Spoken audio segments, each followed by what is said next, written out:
आज हम शुरू करेंगे न्यू सब्जेक्ट जिसका नाम है लैंड लॉ, जिसको हिंदी में भूमि विधियां कहा जाता है।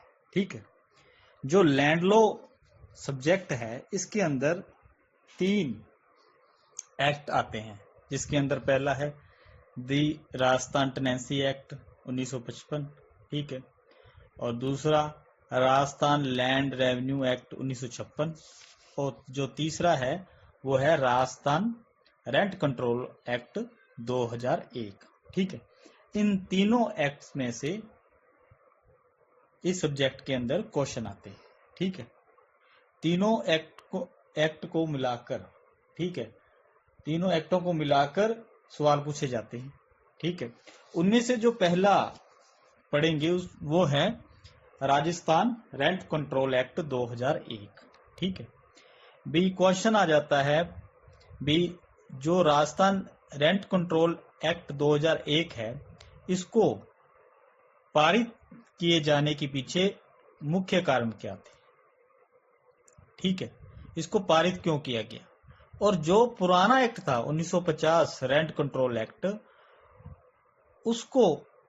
उसके और 2001 के एक्ट के बीच में जो न्यू एक्ट है 2001 वाला, उसके अंदर डिफरेंस क्या है। ठीक है भाई, अगर 1950 वाला लागू हो गया था तो उसको रिपील क्यों करना पड़ा, उसकी जगह पर 2001 वाला एक्ट लागू क्यों किया गया। ठीक है, और इनमें अंतर क्या है, तो इसके बारे में क्वेश्चन आ जाता है। ठीक है, अब इसके ऊपर अपने पढ़ेंगे। क्लियर। अब जो भारत है वो एक कृषि प्रधान देश है। कृषि प्रधान मतलब जो 80% आबादी है वो खेती पर निर्भर करती है, गांव में रहती है। ठीक है, और जो खेती है, जो कृषि है, वो मानसून का एक जुआ है। मतलब अगर ज्यादा बारिश होगी तो फसलें तबाह हो जाती हैं, और कम होगी तो क्या हो जाता है, अकाल पड़ जाता है, जिसके परिणाम स्वरूप लोगों का खेती पर निर्भर रहना क्या हो गया, दुर्भर होने लगा। ठीक है, और स्वतंत्रता प्राप्ति के बाद, मतलब जब देश आजाद हो चुका था, तो लोगों ने क्या किया, गांव से शहरों की ओर पलायन करना शुरू कर दिया। ठीक है, क्योंकि गांव में तो जो खेती बाड़ी थी वो बारिश पर निर्भर थी। ठीक है, बारिश ज्यादा होगी तो तबाह हो जाती थी फसल, अगर कम होगी तो अकाल पड़ जाता था। इसलिए वो रोजगार की तलाश में कहां जाने लगे, शहरों की ओर जाने लगे। ठीक है, अब शहरों की ओर चल दिए तो उससे क्या होने लगा भी, वहां पर भीड़ बढ़ गई और उनके रहने की व्यवस्था भी होनी चाहिए थी, इसलिए उन्होंने मकान जो है वो किराए पर लेने शुरू कर दिए। और दूसरा पॉइंट ये था कि जब पार्टीशन हुआ था तो पाकिस्तान से बहुत सारे लोग आए थे, तो उनके रहने की व्यवस्था भी नहीं थी, इसलिए उन्होंने भी क्या किया, मकान किराए पर लेने शुरू कर दिए। ठीक है, तो उन चीजों को कंट्रोल करने के लिए मतलब फिर एक एक्ट की जरूरत होगी भी, ऐसा एक्ट बने जो लैंडलॉर्ड और टेनेंट के अधिकार और दायित्व, ड्यूटीज को क्या करे, एक्सप्लेन करे भी, ये अधिकार इसके हैं, ये इसके हैं, ये ड्यूटीज इसकी है, ये इसकी है। ठीक है, इसलिए 1950 का एक्ट आया। ठीक है, 1950 का जो एक्ट है लगभग 50 वर्ष तक अस्तित्व में रहा। ठीक है, किराए से संबंधित समस्याओं का निराकरण करता रहा, और ये अधिनियम शुरुआती अवस्था में, मतलब जो शुरुआत थी तब अपने ऑब्जेक्ट को पूरा करने में सफल रहा। ठीक है, क्योंकि उस समय परिस्थितियां डिफरेंट थी, लेकिन धीरे धीरे परिस्थितियां, जो सर्कमस्टांसेस है, वो चेंज होती रही। औद्योगिकरण बढ़ा, मतलब फैक्ट्रियां वगैरह शहरों में लगी, उद्योग बढ़ा, तो जो गांव के लोग थे उनका पलायन, मतलब शहर में आना भी बढ़ गया। ठीक है, जनसंख्या बढ़ गई, दबाव बढ़ गया, उनको परिसरों मतलब मकानों की जरूरत पड़ी। ठीक है, और इसके अंदर जो मकान थे, ठीक है, लेकिन जो परिसर पहले से किराए पर थे उनके किराए में कोई वृद्धि नहीं हुई। परिणाम स्वरूप क्या हुआ, जो लैंडलॉर्ड थे और किराएदार थे उनके बीच में कटुता बढ़ने लगी। ठीक है, मतलब अब ज्यादा आने लगे तो फिर जो मकान मालिक है किराया अपने हिसाब से लेने लगे, लेकिन जो पहले से मकान किराए पर दिए हुए थे पुराने टाइम में, उनका किराया नहीं बढ़ता था। तो इसलिए उनके दोनों के बीच में, लैंडलॉर्ड टेनेंट के बीच में कटुता बढ़ने लगी। और दूसरी तरफ किराएदार भी मतलब परिसर, जो मकान था उसको जल्दी से खाली नहीं करते थे। उनका मेन ऑब्जेक्ट क्या था? जो पगड़ी दी है उसको प्राप्त करने का। ठीक है। और जो लैंडलॉर्ड थे को आवश्यकता होने पर भी अपना मकान मिलना मुश्किल हो गया था, और उधर परेशान होकर लैंडलॉर्ड ने अपने जो मकान थे वो किराए पर देने बंद कर दिए। ठीक है। जिससे रिजल्ट क्या निकला? जो किराएदारों की दशा थी वो दुर्भर होगी। ठीक है। इस प्रकार 1950 का जो एक्ट था वो भूस्वामी और किराएदारों दोनों के लिए अनउपयोगी साबित हुआ, अच्छा साबित नहीं हुआ। और एक समय ऐसा आ गया जब इस एक्ट से भूस्वामी, जो लैंडलॉर्ड थे और किराएदार थे, दोनों व्यथित और असंतुष्ट लगने लगे। ठीक है। इन सारी चीजों को देखते हुए कुछ अमेंडमेंट किए गए, उस एक्ट में कुछ चेंज किए गए, उसको रिपील किया गया। उसकी जगह पर मतलब कुछ चेंज करके उसको रिपील करके 2001 में न्यू एक्ट आया। ठीक है। जिसको कहा गया राजस्थान किराया निरंतर अधिनियम 2001, the Rajasthan rent control act 2001। ठीक है। और जो 1 अप्रैल 2003 को लागू किया गया। ठीक है। अब जो न्यू एक्ट है 2001 rent control act, Rajasthan rent control act 2001, उसकी विशेषताएं क्या है? मतलब क्या क्या चीजें उसमें नई डालेगी, क्या स्पेशल है उसमें, तो उसके ऊपर अपने पहला टॉपिक पढ़ेंगे। पहला तो ये कि किराया तय करने का अधिकार। भाई जो किराया, जो रेंट है, उसको तय करने का अधिकार किसको दिया गया? लैंडलॉर्ड और जो टेनेंट है, किराएदार, वो आपस में दोनों जने मिलकर ही किराया सेट कर सकते हैं। ठीक है। एक्ट के बीच में कुछ नहीं लिखा भी इतना किराया होना चाहिए, इतना होना चाहिए, नहीं। वो खुद जितना वो निश्चित करें, सेट करें, उतना हो सकता है। दूसरा इसमें ये है कि रसीद पाने का अधिकार। मतलब किराएदार ने अपना किराया दे दिया तो एज ए प्रूफ जो रसीद है उसको पाने का अधिकार टेनेंट को है। लैंडलॉर्ड को वो देनी पड़ेगी रसीद। मतलब लैंडलॉर्ड अगर किराया वसूलता है तो उसके बदले में उसकी रसीद उसको देनी पड़ेगी, हाँ भी तेरा किराया आ चुका है।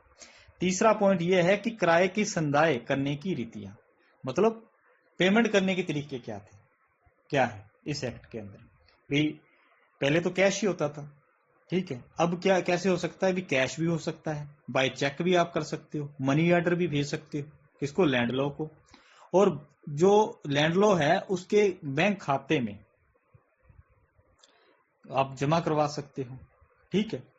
और यहां पर लैंडलॉर्ड का ही कर्तव्य होगा कि वो अपना बैंक अकाउंट नंबर टेनेंट को दे। ठीक है। उसकी जानकारी टेनेंट को दे। ठीक है। चौथा है किराए का रिवीजन। यहां पर किराए का रिवीजन के बारे में भी व्यवस्था की गई। ठीक है। यहां पर फिक्स कर दिया भी इतना किराया बढ़ सकता है। कैसे बढ़ेगा? भाई जो किराया है, किराए की राशि में प्रति वर्ष हर साल 5% की वृद्धि करने तथा 10 साल बाद उसको किया जाएगा, जो मूल राशि है उसमें मर्ज कर लिया जाएगा। ठीक है। फिर दोबारा वही प्रोसेस शुरू होगा, 5%, फिर 10 साल बाद मर्ज कर लिया जाएगा। एग्जाम्पल के तौर पर देखो भी, मान लो भी एक मकान का किराया 1000 रुपए है। ठीक है। उसका 5% कितना हो गया? 50 रुपए। अब यहां पर क्या लिखा है कि 10 साल तक 5% बढ़ेगा। ठीक है। अब हर साल 5% बढ़ा, मतलब 1000 का 5% कितना हुआ? 50 रुपए। हर साल 50 बढ़ेंगे तो 10 साल बाद कितने हो गए? 500 रुपए।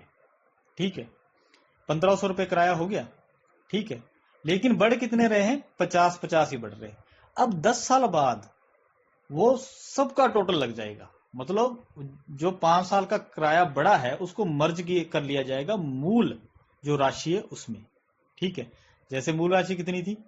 1000 रुपए, तो उसमें मर्ज कर लो 500 रुपए, कितने हो गया? 1500 रुपए हो गए। अब अगले 10 सालों के लिए कितना बढ़ेगा? 1500 का 5%, जो बनता है 75 रुपीज। ठीक है। 75 रुपीज हर साल बढ़ते रहेंगे। 10 साल बाद उसको मर्ज कर लिया जाएगा, फिर उसका 5% निकाला जाएगा। तो ये व्यवस्था न्यू एक्ट में की गई। ठीक है। फिर उसके बाद बता दिया अभी फिक्स टाइम पीरियड के लिए किराएदारी होगी, सेक्शन 8। ठीक है, इसमें बता दिया अभी 3 साल तक का आप एग्रीमेंट कर सकते हो, उससे ज्यादा का नहीं। 3 साल बाद आपको परिसर खाली करना पड़ेगा, मकान खाली करना पड़ेगा। मतलब एक बार में आप 3 साल के लिए किराए पर मकान को दे सकते हो या ले सकते हो। ठीक है, फिर उसके बाद आ गया किराएदार की बेदखली। ठीक है, बेदखली मतलब बाहर करना मकान से, सेक्शन 9। इसमें यह कहा गया कि अगर कोई किराएदार 4 महीने तक अपना किराया नहीं देता, ठीक है, लेट करता है, तो इसके लिए वो जो लैंडलॉर्ड है वो मकान को खाली करवा सकता है। ठीक है, पुराने एक्ट में ये कितना था, 6 महीने था। 6 महीने तक किराया नहीं देगा तो परिसर जो मकान है, जो मकान मालिक है वो खाली करवा सकता है। लेकिन न्यू एक्ट में कितना है, 4 महीने। फिर उसके बाद आ गया एक रेंट कंट्रोल ट्रिब्यूनल, जिसको रेंट ट्रिब्यूनल बोलते हैं, उसकी व्यवस्था की गई, उसका गठन किया गया। मतलब जो रेंट से जुड़े हुए मामले हैं इस एक्ट के अंदर, जितने भी डिस्प्यूट पैदा होते हैं, तो वो नॉर्मल कोर्ट में नहीं जाएंगे। ये एक स्पेशल कोर्ट है जो सिर्फ रेंट से संबंधित मामलों को ही सुनती है। ठीक है, इस एक्ट से संबंधित मामलों को ही सुनती है, तो उसके लिए स्पेशल प्रावधान किया गया, एक रेंट ट्रिब्यूनल भी होगा। ठीक है, 8वां पॉइंट है अपील किराया अधिकरण का गठन। मतलब एक अपीलेंट रेंट ट्रिब्यूनल भी बनाया गया। भाई अगर रेंट ट्रिब्यूनल जो पहले पढ़ चुके हैं, अगर आप उसके फैसले से खुश नहीं हो तो आप कहां जाओगे, फिर आप अपीलेट रेंट ट्रिब्यूनल में जा सकते हो। ठीक है, उसके बाद जो नेक्स्ट पॉइंट है उसमें यह बताया गया कि जो लैंडलॉर्ड है और किराएदार है उनकी ड्यूटीज को निश्चित कर दिया गया। भी आपके क्या कर्तव्य है, भी लैंडलॉर्ड की क्या ड्यूटीज है और किराएदार की, टेनेंट की क्या ड्यूटीज है। ठीक है, उसके बारे में सेक्शन 24 में बता दिया। फिर उसके बाद ये बताया भी निरीक्षण का अधिकार। मतलब जो लैंडलॉर्ड है वो सूचना देकर, पहले नोटिस देकर किसको, टेनेंट को, अपने मकान का निरीक्षण मतलब उसको चेक कर सकता है, वहां जा सकता है तो उसको देख सकता है। ठीक है, तो ये मोटे तौर पर व्यवस्था की गई। ठीक है, चेंज किए गए, मतलब न्यू एक्ट में ये स्पेशल चीजें डाली। ठीक है, फिर एक क्वेश्चन और आ गया कि ये संवैधानिक है या नहीं, मतलब अकॉर्डिंग टू कॉन्स्टिट्यूशन है या नहीं। जो ये एक्ट पास हुआ उसके अंदर कमल किशोर बनाम स्टेट ऑफ राजस्थान, इस एक्ट की संवैधानिकता की को चुनौती दी गई। राजस्थान हाई कोर्ट द्वारा इसे संवैधानिक ठहराते हुए भी ये कॉन्स्टिट्यूशनल है, और ये कहा गया कि रेंट कंट्रोल एक्ट का विषय संविधान की कौन सी सूची में आता है, समवर्ती सूची, कंकरन लिस्ट, जिस पर स्टेट और सेंटर दोनों लॉ बना सकते हैं। और उसमें होने के कारण राज्य, स्टेट की लेजिस्लेचर बॉडी है जो लॉ बनाती है, विधायिका है, उसको इस पर लॉ बनाने का अधिकार है। मतलब जो ये एक्ट बनाया है स्टेट ने वो वैलिड है, और इस पर राष्ट्रपति की सहमति, मतलब राष्ट्रपति की सम्मति, कंसेंट भी मिल चुकी थी। अतः ये नहीं कहा जा सकता कि राज्य, स्टेट लेजिस्लेचर बॉडी द्वारा ऐसा अधिनियम पारित करने के लिए वो कॉम्पिटेंट नहीं थे। ठीक है, तो इस प्रकार आपका जो पहला टॉपिक है रेंट कंट्रोल एक्ट 2001 का, राजस्थान रेंट कंट्रोल एक्ट 2001 का, वो पूरा होता है। इसके अंदर ये बताया गया भी जो 2001 का एक्ट है इसको लागू करने के पीछे कारण क्या थे। इससे पहले 1950 का एक्ट था। रेंट कंट्रोल एक्ट बना क्यों, क्योंकि जो जनसंख्या है वो 80% गांव में रहती है, और गांव में जो खेती है वो क्या है भी पक्का नहीं है कि होगी या नहीं होगी। ठीक है, वो सारा कुछ मानसून पर निर्भर है। तो इसलिए लोगों ने पलायन करना शुरू कर दिया, कहाँ, शहरों की ओर। वहां भीड़ बढ़ गई, तो यहाँ एक एक्ट की जरूरत पड़ी जो लैंडलॉर्ड और जो टेनेंट है उसके अधिकारों और दायित्वों को निश्चित कर सके। ठीक है, तो 1950 का एक्ट लागू किया, लेकिन उसमें कुछ कमियां थी जिससे कि किराएदार और जो लैंडलॉर्ड है उसमें कटुता बढ़ गई। ठीक है, और इसका विरोध होने लगा। तो इन कमियों को दूर करने के लिए 2001 का एक्ट आया, जिसको 2003 में लागू किया गया, जिसके अंदर विशेषताएं क्या थी? भी किराया तय कर सकते हैं कौन? लैंडलॉर्ड टेनेंट मिलकर। रसीद पाने का अधिकार किसको है? टेनेंट को है, अगर किराया दिया है। किराया देने का जो प्रोसेस है, रीतियां हैं, वो चेंज, मतलब उसमें बढ़ोतरी होगी। भी कैश भी दे सकते हो, चेक भी दे सकते हो, मनी ऑर्डर भी दे सकते हो, अकाउंट में जमा करवा सकते हो। फिर उसके बाद रिवीजन, उसमें भी चेंज किया गया। भी किराया कैसे बढ़ेगा? भी हर साल 5% बढ़ेगा, मूल किराए का 5%। 1000 है तो 50 रुपए, और 10 साल बाद वो मर्ज कर लिया जाएगा। मर्ज करने के बाद जो रकम आएगी उस पर 5% फिर बढ़ना शुरू हो जाएगा। ठीक है। और लिमिटेड पीरियड के लिए आप किराए पर दे सकते हो मकान। कितना? 3 साल। उसके बाद खाली करना पड़ेगा। उसके बाद किराएदार की बेदखली, उसके अंदर ये बता दिया कि अगर 4 महीने तक किराया नहीं देता तो आप उसको बेदखल करवा सकते हो। ठीक है। फिर रेंट ट्रिब्यूनल की स्थापना की गई। अगर ऐसे इस एक्ट से संबंधित कोई डिस्प्यूट है, ठीक है, किराएदार और टेनेंट के बीच में, तो आप रेंट ट्रिब्यूनल के पास जा सकते हो। वो एक स्पेशल कोर्ट है जो सिर्फ रेंट कंट्रोल एक्ट से जुड़े हुए मामले ही सुनती है। उसके बाद अपीलेंट रेंट ट्रिब्यूनल की स्थापना की गई, जिसका काम क्या? अपीलें सुनने का है। ठीक है। उसके बाद लैंडलॉर्ड और जो टेनेंट है उसके राइट एंड ड्यूटीज को सेक्शन 24 में बता दिया गया। ठीक है। और निरीक्षण करने का अधिकार भी है किसका? लैंडलॉर्ड का। किसमें? सेक्शन 25 में। और ये जो एक्ट है ये संवैधानिक है अकॉर्डिंग टू कॉन्स्टिट्यूशनल, क्योंकि ये लॉ बनाने का जो सब्जेक्ट है, विषय है, ये समवर्ती सूची में आता है, कंकरर लिस्ट में आता है। और कंकरर लिस्ट में स्टेट भी लॉ बना सकता है, मतलब सेंटर और स्टेट दोनों मिलकर बनाते हैं। और स्टेट ने ये बना लिया तो ये वैलिड है, इसको राष्ट्रपति की मंजूरी मिल गई और ये संवैधानिक है, इसको लागू कर दिया गया। इस प्रकार आपका जो पहला टॉपिक है वो पूरा होता है।